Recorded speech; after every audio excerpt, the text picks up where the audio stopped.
What is going on YouTube? We also got this your boy y'all continue to share review for Real Housewives of Potomac season 8 episode 2. Just to let you know, your boy is tired. So if I miss anything or whatever, just charge to my head, not my heart. Whole lot going on. And yeah, let's jump into it.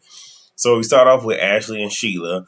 She's buying flowers for her housewarming. I want to say that again, I'm not discussing anything dealing with Ashley and her husband, because no. And unless Candace is going to share light on this lawsuit, I'm not talking about that either between Candace and Michael. So she's preparing for her housewarming. She will be inviting her new friend Neka, which it seems like how can I say it's always one of those where production kind of put them together so she can get to know her, so she can bring her into the show, so it looks a little bit more cohesive. That's what it looks like. But anyway, Neka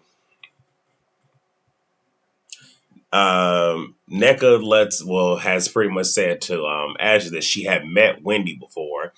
We'll see how that plays out. Sheila asked about Candace and Michael, and Ashley doesn't know anything and is not inviting Candace, which my thing is, why are you not inviting Candace? Oh, because you're afraid that Candace is going to do to you what you did to her. If we just gonna call a thing, at her mom's house that she, I think, was paying the mortgage for or whatever. I totally forget all of that. But where the knife was thrown and all this other stuff, where you were told to get out the house and then you come back and all. Yeah, so when it's yours, you don't want that. Okay. Anyway, Mia, she meets with Karen outside. Karen shakes her hand because Karen's whole thing is, we ain't there. And I'm not going to sit here and play pretend. I can appreciate that energy. And Karen is pretty much just like, yeah, I'm a loyal friend. I ain't never did you dirty, but like you did me dirty last year. And Mia's whole thing is, what did I do? That right there, let me be clear. Sometimes people don't know what they did. Heifer, you know what you did. So no, I'm not finna sit here because if I have to sit here and tell you what you did and it ain't that far, we ain't that far removed from the reunion, Karen better than me. And Karen's whole thing is, since we're talking, I guess we can move forward. One of those reality TV show things where it's, we have to make it work for the show and don't need any unnecessary tension. Got it. Karen asked Mia how she's doing, and we found out, we knew from last episode, but Mia lets her know that she had questioned Gordon. So yeah, Giselle brought up the embezzlement, but she even had questions, this, that, and the third. Says that he's going through it, I'm going through it. And then she blames her behavior. I didn't say it in my review last week. I think I might have alluded to it. I didn't say it, but I was waiting for her to blame her throwing the drink on Wendy on alcohol. She did me one better. She blamed it on on pills, because I don't know if they're prescription or not, but on pills and alcohol mixing the two elements. I'm like, oh, so we pulling the Erica Jane now. Got it. I still don't like it. I still don't, because there's no excuse for that, especially for how you did her. But at the same exact time, I didn't like how Wendy was so quick to just move past it. And of course, we got to the reunion and, all of that is drudged back up. But I'm sorry, it's very difficult for you to violate me, especially if I'm not related to you. Because, we tend to make passes for people that we're related to. I don't do that anymore. But it's no way that you finna violate me, my personal space, disrespect me, and then think you're going to have access to me. I got to run a reality TV show, and I got that sometimes it can be exhausting when two people just continuously going at it. Got it, but it's still reality. That's all I'm going to say about that. So then we get Candace. Her manager, Nye, stops by. Now, Candace in her projectic office. Now, let me say this. I love real. Okay, I understand we love to see the stunts and the shows and whatnot, but I love the real. She had a barbecue table. That was her desk, and some church chairs, if you will. I appreciate the authenticity. Her office isn't quite put together yet. I appreciate it. At least she ain't stunned. I know some people probably want that. I'm cool with it. And honestly, it could just be that she presented that to make it look a certain way. Nevertheless, I'm here for it. So she's looking into a new label because her contract with her current label, which, if I'm not mistaken, she is independent, is about to be up. And, trying to move on to bigger and better. Okay, cool. Not going to fall her there. So her manager asks, okay, well, since we're going back to Chicago, how about having, Drew do like an opening set? Now, I just need to know, is there some beef between her and Drew? Did something happen? Because she cool on Drew. And the guy was just like, okay, so how about the other person that had opened for you? Guess we're not dropping names. She was like, yeah, but I already did Chicago and I sold out. Now, Candace, I love you. I'm gonna have to. You need to come down to the front pew too. Um, what venue did you sell out? I'm not saying you didn't sell out the venue. What type of venue? Okay. And in addition to that, Drew has talent. She has a career, and she has her fans. Yeah, you might have sold it out by yourself, but if Drew has her fan base, you have your fan base, and you're bringing them both together, you could possibly do a bigger venue with her being the opening act. But I'm gonna let that alone because obviously you know what you're talking about. I don't. So now we get Robin. She's fixing herself. Miss, now look, y'all know I'm not finna do Robin. Y'all know I'm not, because ultimately, until they're truthful about Juan's lawsuit. And also, I'm about to say, unless we're getting that, there's nothing else that she can say. I'm just waiting for her to be sitting on the curb crying, talking about how she the villain. Now, Juan doesn't care how the women of the group feel about him, which is obvious. And in addition to that, um, you know, he's pretty much saying he loves his team and whatnot. He's done everything that he was supposed to do for them. He did right by them, and even Robin echoes the same thing. And yeah, let's be clear, when lawsuits happen, they're going to throw in as many names as possible. And even when the news broke about it, it wasn't truly directed at Juan, but because he was there and your wife is on this show that, if I'm not mistaken, I believe it's syndicated, possibly, but it's on Bravo and there's going to be repeats. So we know who Juan Dixon is, but him being attached to Robin is just what it is. So yeah, his name is thrown out there. And the fact, and again, I don't remember the details because it's been a while, but the fact that someone came to you with concerns and it appears that you did not do right by pushing that up the pipeline, you didn't do everything that you were supposed to do. But again, allegedly, I wasn't there. I don't know. Until we get the realness on that, we ain't got nothing else to talk about when it comes to Robin. So what else we got? I mean, like I said, we're skating through this, but I might crack 15 minutes. I will. I'm gonna see if I can crack 20. Probably not. We get NECA. Her new home is in Potomac.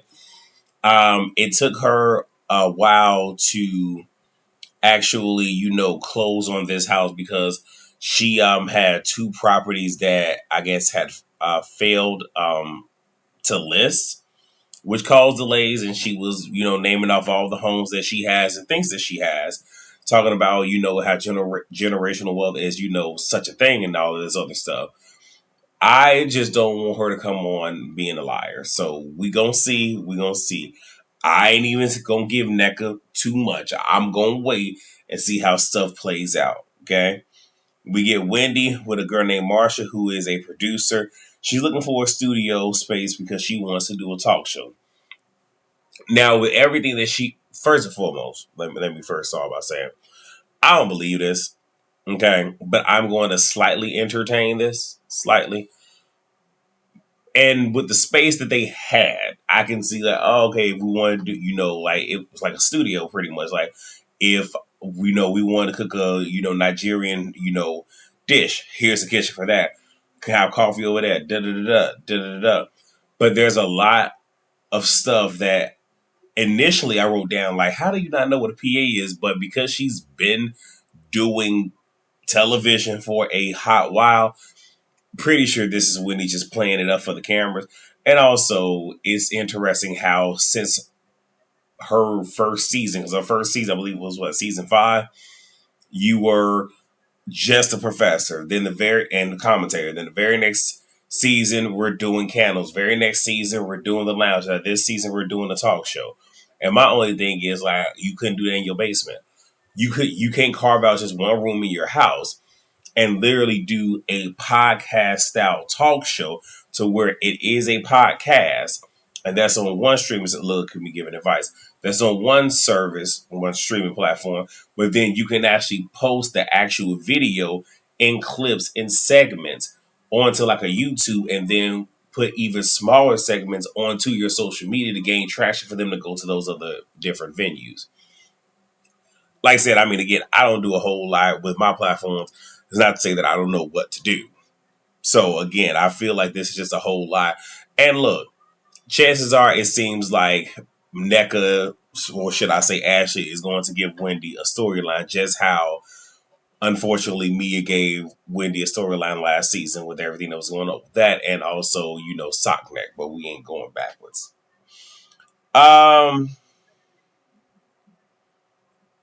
Is there anything? I'm trying to make sure there wasn't anything else that I was. Oh, and then Lord have mercy. Then Wendy go say that, she wanted to do wine with Dr. Wendy. And I sat back like, now, Mary J. Blige got something, I think it's called Wine Down with Mary J. And then you have Tasha K with her unwind. I'm just like, whew, Wendy, we doing too much. We doing way too much. You putting yourself in murky water. Now, again, if the talk show happens to go off without a hitch, hey, who am I to say anything? Because ultimately, she will like for it to get picked up on a major network. We shall see. We get Karen, Giselle, Ashley, and Mia. They're doing Pilates. Karen lets us know that she, to some degree, is doing all this because she is approaching 60, went and got all these different tests done because, she's afraid of what happened with her mom, and find out that she has calcium deposits in her arteries. And the girls, primarily Giselle, makes light of it. And it's one of those where I can see it, but let's be clear, any abnormality is important. Any abnormality is important, especially when it goes unchecked. And something so small can easily, snowball into something else. And just one of those things. Again, we give Karen a lot. Hey, do what you got to do. I'm still waiting to see what her storyline is going to be. What is she going to bring? Don't know. We shall see. But if it's health stuff, fine. I can deal with that. I mean, at least we're getting that because, again, Giselle had a whole health scare and we ain't see that. Because she hid it from us just like Robin was hiding stuff from us. I'm going to stay on that. So the girls talk about their respective meetings. So, you have Karen talking about her and Mia, getting together and how they agree they're not going to bring rumors, to the group. They're going to bring facts. Giselle, in that same vein, talks about how, there was an intervention for Robin and all this other stuff, and seeing as to how we are not bringing rumors to the group, I feel you owe Robin an apology. Again, Giselle always looking for somebody to apologize to somebody. It is so annoying. And Karen says I guess I can, but she owes me one too. Whatever. Ashley brings up her party and, shares that NECA will be in attendance, but Candace isn't. But Karen's like, it's fine because she's going to be out of the city, out of town anyway, so it ain't that big of a deal. But okay. So now we get the housewoman, Sharice and Karen. They're twinning. They were twinning last season wearing something very, very, very, very, very similar. So they're doing it again. Funny. Wendy, I love it. Wendy came in and did not hug Mia nor Giselle. Literally went to hug Karen. Kind of did a Kenya Moore twirl. Kind of gave like a half hug to Sharice because she was about to walk past her and then just stood next to Mia. And I'm glad she did that because if y'all go back to the season opener for last season, how she tried to, talk to Giselle, and Giselle like, no, like all real frantic and whatnot. Like, you can easily be like, girl, keep that same energy for the reunion. Again, it's Giselle, whatever. But Giselle took a step back, like she thought she was gonna get her, but then your whole face cracked when she pretty much just spent on you. Baby, I laughed. I hollered. Come on, Wendy. They do a house tour, and then Deborah, because she's a bore, Deborah line stuff shows up. And Wendy walks off, and Wendy's just like, when did this turn into a kid's party? Like, the entertainment showed up early. I'm like, Wendy. But again, that was in her interview, not to that girl's face. And Robin shows up, and this real tense energy. We'll get more into Robin next episode, obviously. And then NECA arrives, and, Wendy lets us know that she's seen NECA in passing, but doesn't really know her. Ashley and Wendy go talk, indoors because everybody's outdoors. And, Wendy is proud of Ashley, and Wendy pretty much says to Ashley that she holds her in a high regard, but she doesn't want to feel like at any moment in time that, Ashley going to pull a gotcha and stab her in the back. And my thing is, have you not paid attention? Because she's done that to other people. Now, she does that to Candace a lot. Now, Candace is glad for punishment because she keep going back. So I can't put all that on Ashley. But if you saw how this girl did Candace, and you supposed to be cool with Candace, and Candace supposed to be Auntie Candace to your children, why would you even get so close to where you could potentially be harmed by this woman? And then you have Ashley bringing back information from a meeting that she had with NECA, which, again, a lot of this seems very, let me put you up on game about this group, further letting me know y'all don't know each other. And y'all recently just met, and you're just anchoring her into the show. But was pretty much bringing up Wendy and saying certain stuff to kind of gauge and get information from her. But the way she's giving it to Wendy as if NECA was talking mess about her, when in reality, it was Ashley that was being messy, talking mess. And here's one thing I'm going to say. I don't trust nobody that sows seeds of discord. I don't. That is somebody I can't be around. Period. At all. And then the fact that this woman will sit here and bring that energy to her housewarming. And it would be one thing if it was outside. You bring this in your house. Low down gutter snipe. So we pretty much gonna see how this all plays out. But I don't like the fact that here you have Ashley that is pretty much pitting two Nigerian women against each other. But again, since we want to sit here and kill and debunk the colorism stuff from last year, now we're going to have a Nigerian woman coming after another Nigerian woman, so we can't sit here and scream colorism. But that's it. That's all I got. Y'all know where to find us tomorrow for the Whether You Like It or Not panel. We'll be at Terrence's house, and y'all know we're going to cut the food. So I will see y'all there. Y'all have a blessed week. I'm about to go to bed because I got to, get up early and, hit the gym up and then transition right into going to work and then come back to the panel. So I will see you all then. Rate, comment, subscribe, and share. I will talk to you all later. Peace.